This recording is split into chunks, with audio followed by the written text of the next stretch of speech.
Пациентите и граѓаните ќе мора да почекаат. За сега ништо од почетокот на изградбата на новиот клинички центар во Бардовци, кој беше најавен во март оваа година. Министерот за здравство Венко Филипче тогаш кажа дека оваа локација е избрана по препораките од експертската јавност и дека бил прифатен предлогот на Асоциацијата на архитекти.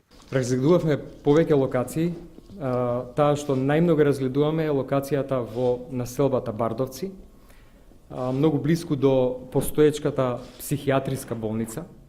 Таму кај што се веќе има некои пристапни патишта, но се планира да се направи нов пристапен пат. Иако Филипче имаше многу пофални зборови за најавениот нов клинички центар во Бардовци, за кој кажа дека бил и послушан гласот на граѓаните и лекарите, сега вели дека ќе се прават дополнителни анализи дали може да се помине поевтино, истиот можеби да биде направен побрзо.